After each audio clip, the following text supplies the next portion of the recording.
Bismillahirrahmanirrahim. 7 chapitres sont au menu d'aujourd'hui. Tous ont été révélés en période mécoise et débutent par des lettres entrecoupées. Les chapitres des poètes, shu'ara, et des récits, al-qasas, débutent par le T, le S et le M, ta, sin, mim, alors que celui des fourmis, an-naml, qui se place entre les deux, débute par le T et le S uniquement, ta, sin.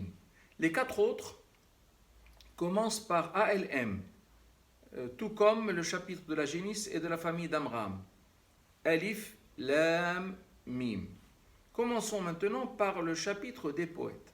C'est le numéro 26, il compte 226 versets et nous rapporte les histoires des prophètes à l'image du chapitre des estrades et de celui de Houd, soutenant ainsi le caractère divin du Saint-Coran et l'authenticité de la mission du prophète Sidna Muhammad sallallahu alayhi wa sallam. Le chapitre des fourmis comporte quant à lui 95 versets.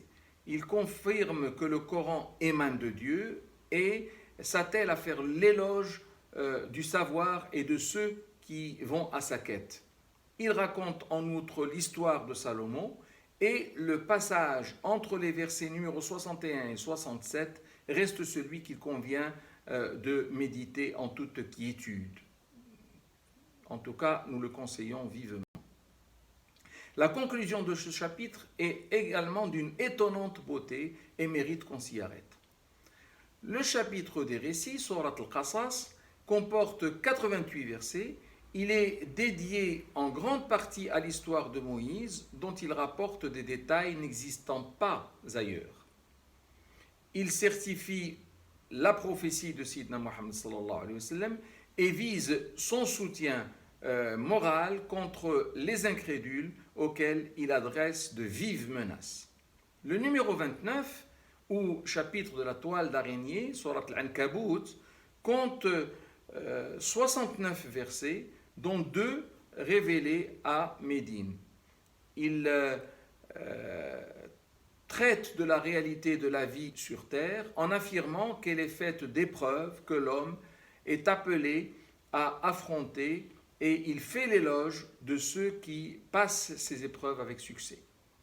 Le numéro 30, ou chapitre des Romains, Surat al-Rum, comporte 59 versets.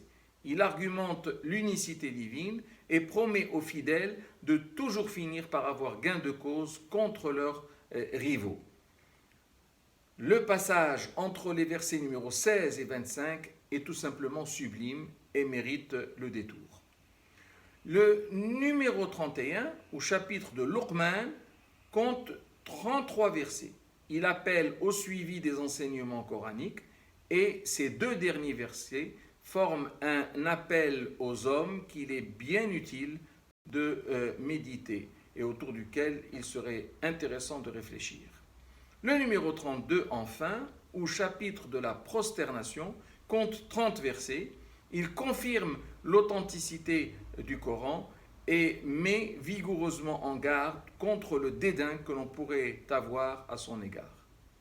Fasse, Seigneur, que nous aimions ces 7 chapitres, fasse que nous aimions l'ensemble du Coran. Amen.